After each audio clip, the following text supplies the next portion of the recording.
மூச்சு விடுறதை நிப்பாட்டுங்க அப்படின்னு மட்டும் சொல்ல, அல்லது குறைச்சிக்கங்கன்னு சொல்லலாம். எந்தவித நேர்மையும் மற்றவர்கள் இவர்கள்.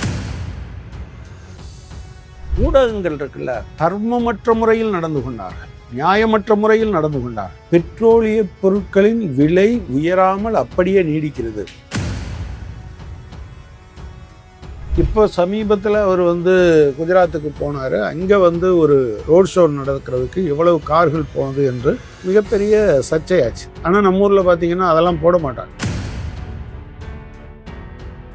தங்கம்னு அவர் சொல்லியிருக்காரு. தங்கம் வாங்கிறத நீங்கள் குறைச்சிருங்க, இன்னும் கொஞ்சம் போனால் கல்யாணம் பண்ணாதீங்கன்னு சொல்லுவார். கேஸ் நாங்கள் மானியத்தை அப்படியே சிந்தாமல் சிதறாமல் பேங்க்கில் போயிட்டுருவோம் அப்படின்னு சொன்னாங்க. மானியம் எல்லாத்துக்கும் கிடைக்குதா உங்களுக்கு? 100 ரூபா மானியம் வாங்கி எவ்வளோ நாள் ஆச்சு? 24 ரூபாயோ என்னவோ இப்போ கொடுக்குறாங்கன்னு நினைக்கிறேன். எவ்வளவு அசிங்கமான முறையில் அவர்கள் மக்களை ஏமாற்றுகிறாங்க. மக்களை ஏமாற்றுவதன் மூலமாகத்தான் நெருக்கடிகளை எதிர்கொள்ள வேண்டும் என்று நினைக்கிறதே தவிர உண்மையில் மக்களுக்கு உதவ வேண்டும் என்று இந்த அரசு ஒருபோதும் நினைத்ததில்லை. இந்தியாவின் பிரதமர் நரேந்திர மோடி திடுக்கிடத்தக்க வகையில் தன்னுடைய முடிவுகளை சொல்வதை ஒரு இயல்பாக மாற்றி வைத்திருக்கிறார். நுகர்வை குறைங்க, எல்லாவித நுகர்வும், சாப்பாடு உட்பட. உரத்தை அதிகமாக பயன்படுத்தாதீங்க, போக்குவரத்தை குறைச்சிக்கங்க, வெளியூருக்கு போகாதீங்க, தங்கம் வாங்குறத நீங்கள் நிப்பாட்டிருங்க என்று ஆரம்பித்தார். மூச்சு விடுறதை நிப்பாட்டுங்க அப்படின்னு மட்டும் சொல்ல, அல்லது குறைச்சிக்கங்கன்னு சொல்ல. அஃப்கோர்ஸ் ஒரு ஒரு நெருக்கடி, ஒரு கிரைசிஸ், உலகம் முழுவதும் ஒரு கிரைசிஸ் இருக்கு. நிச்சயமாக அமெரிக்காவில் இருந்து சைனா வர எல்லா நாடுகளிலையும் நீங்கள் பெட்ரோலிய பொருட்களுக்கு ஒரு தட்டுப்பாடு என்பது இருக்கிறது. என்ன பிரச்சனைனா, தேர்தல் பிரச்சாரம் நடக்குது, தேர்தலில் ரோட் ஷோ நடத்துறாரு இவர், ஏராளமான பொருட்செலவும் பணச்செலவும் ஆகுது, எக்கச்சக்கமான இந்த விஷயங்கள்லாம் இருக்கு. ஆனால் இந்த காலத்துல எல்லாம் அவங்க சொல்லவே இல்லை இப்படி ஒரு நெருக்கடி வருகிறது என்று. நெருக்கடியே இல்லை, நீங்க கவலையே படாதீங்க என்று அவர்கள் பேசிக்கொண்டு வந்தார். இப்ப என்னன்னா, தலைகீழா இன்னொரு எண்டுக்கு போயிட்டார். ஏன்னா எப்போதுமே அவர் யோசித்து முடிவெடுக்கிற வழக்கம் அவருக்கு கிடையாது. மக்களினுடைய நலனை மையமாக வைத்து முடிவெடுக்கிற வழக்கமும் கிடையாது. ஒன்று, உலகத்துல எண்ணெய் நெருக்கடி இருக்கா? கட்டாயம் இருக்கு. ஆனா அந்த நெருக்கடி என்பது உலக நாடுகள் எல்லாவற்றுக்குமே இருக்கு.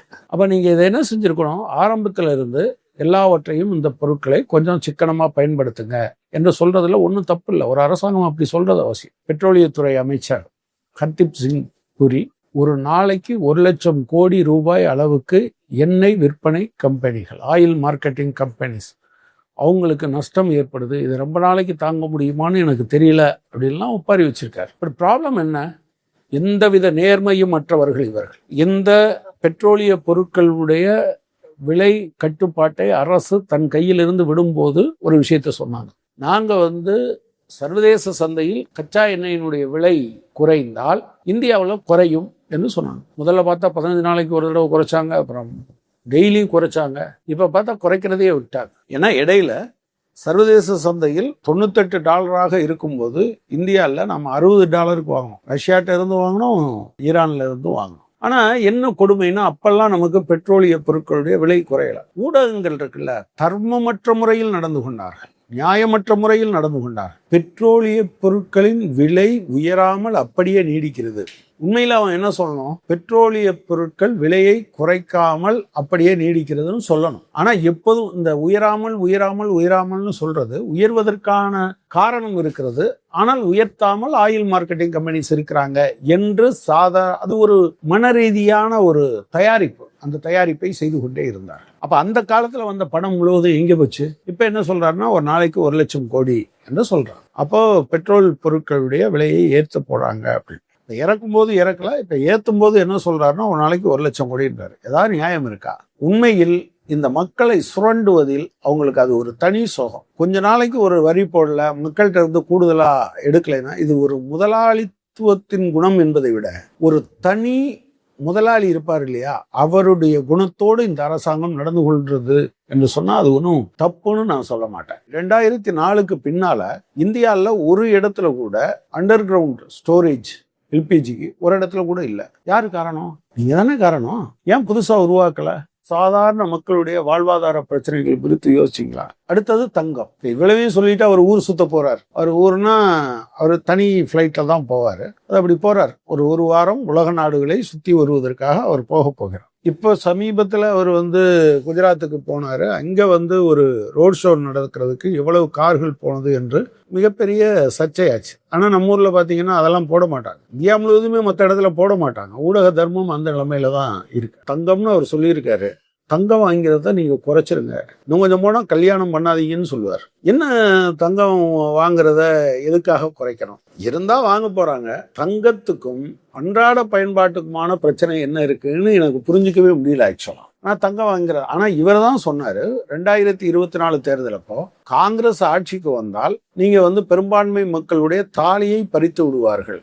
மங்கள் சூத்ரா தாலிதான் அதுக்கு அர்த்தம்னு நினைக்கிறேன்.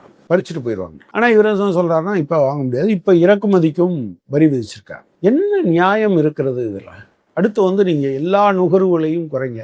மக்கள் ஒருவேளை ஏற்கனவே அவன் விருப்பப்பட்டதெல்லாம் வாங்கலை, அவனுக்கு எவ்வளவு முடியுமோ அதை மட்டும் வாங்குவான். இல்லைன்னா ஆட்டோமேட்டிக்காக என்னது சுருங்கிடும். என்கிட்ட 2000 ரூபாய் பொருட்களை வாங்குவதற்கான எனக்கு தேவை இருக்குன்னு நான் நினைச்சேன்னா கூட 1000 ரூபா தான் இருந்தால் 1000 ரூபாய்க்கு தான் வாங்குவேன். ஸோ நுகர்வுகளை வேண்டுமென்றே அதிகப்படுத்துகிறவர் சமூகத்தின் பொருளாதார அடிப்படையில் மேலே இருக்கவங்க. சாதாரண மக்களுக்கு அத்தியாவசிய தேவைக்கு அதிகமாக வாங்க மாட்டாங்க. அது போய் என்ன சொல்றீங்கன்னா நீங்கள் குறைச்சிக்கங்க அப்படின்னு சொல்றீங்க. நுகர்வு குறைந்தால் என்ன ஆகும்? உதாரணமா ஒரு மாசத்துல ஒரு சோப்பு குறைச்சிக்கங்க அப்படின்னு சொல்றோம்னு வச்சுக்கோங்களேன்.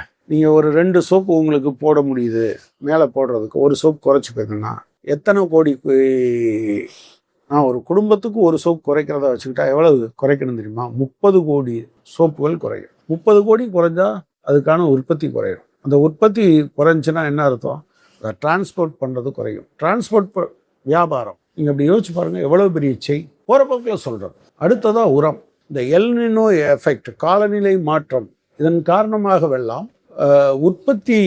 உணவு உற்பத்தி குறைகிறது என்று சொல்லி கொண்டு இருக்கிறார். இந்த காலத்தில் போய் நீங்கள் உர பயன்பாட்டை குறைச்சிக்கங்க அப்படின்னு சொன்னால் என்ன அர்த்தம்னா உணவு உற்பத்தியை குறைங்கன்னு அர்த்தம். எந்த வித முன் யோசனையும் கிடையாது. ஏதோ தேசத்தை பற்றி சிந்திக்கிறது மாதிரி, மக்களை பற்றி சிந்திக்கிறது மாதிரி, முற்றிலும் அது என்னது அறிவுக்கு ஒவ்வாத விஷயங்களை சொல்வதில் அநேகமாக அவருக்கு நோபல் பரிசு கொடுக்கலாம். அந்த பேர் என்ன, டொனால்ட் ட்ரம்ப் அமைதிக்காக அப்படின்னு சொன்னதுக்காக சொல்லி கேட்டது மாதிரி ஊர் ஃபுல்லாக போர் நடத்திட்டு, பாலஸ்தீனத்தை ஒன்றும் இல்லாமல் பண்ணிட்டு, ஈரான் மீது போர் தொடுத்துட்டு, சிரியாவில் ஒழிச்சிட்டு, நேட்டோ படைகளை வச்சு உக்ரைனில் போரை நடத்திக்கிட்டே உலக அமைதிக்கான பரிசு எனக்கு வேணுங்கிறது சொல்கிறது மாதிரி நரேந்திர மோடிக்கு சாதாரண மக்கள் மீது ரொம்ப அபரிமிதமான காதல் கொண்டவர், அவங்க வாழ்க்கையை பற்றி கவலைப்படுபவர்னு ஒரு நோபல் பரிசு கொடுக்கணும்னு அவரே கேட்டுக்கிட்டா அது கரெக்டாக ரெண்டும் பொருந்தி போகிறது மாதிரி இருக்கும். கொஞ்சமும் நியாயமற்ற நடைமுறை. உண்மையில் இந்த அரசாங்கம் மக்கள்கிட்ட வெளிப்படையாக சொல்ல வேண்டியதானே. நான் தேர்தல்னு வந்துட்டா ஒன்றுமே இல்லைன்னு சொல்லுவீங்க, தேர்தல் முடிஞ்சு ரிசல்ட் வந்துருச்சுன்னா இல்லை ரொம்ப தட்டுப்பாடு இருக்குது சொல்லுவீங்க. இப்போது நீங்கள் தமிழ்நாட்டு மக்கள், நாங்கள் அப்போவே சொன்னோம், நீங்கள் கேஸ் நாங்கள் மானியத்தை அப்படியே சிந்தாமல் சிதறாமல் பேங்க்ல போட்டுருவோம் அப்படின்னு சொன்னாங்க. மானியம் எல்லாத்துக்கும் கிடைக்குதா உங்களுக்கு? 100 ரூபா மானியம் வாங்கி எவ்வளவு நாள் ஆச்சு? 24 ரூபாயோ என்னவோ இப்போ கொடுக்குறாங்கன்னு நினைக்கிறேன். எவ்வளவு அசிங்கமான முறையில் அவர்கள் மக்களை ஏமாற்றுகிறார்கள். எனவே இந்த அரசு நெருக்கடிகளை எதிர்கொள்வதில் மக்களை ஏமாற்றுவதன் மூலமாகத்தான் நெருக்கடிகளை எதிர்கொள்ள வேண்டும் என்று நினைக்கிறதே தவிர உண்மையில் மக்களுக்கு உதவ வேண்டும் என்று இந்த அரசு ஒருபோதும் நினைத்ததில்லை. அது பாஜகவினுடைய இயல்பான குணம்.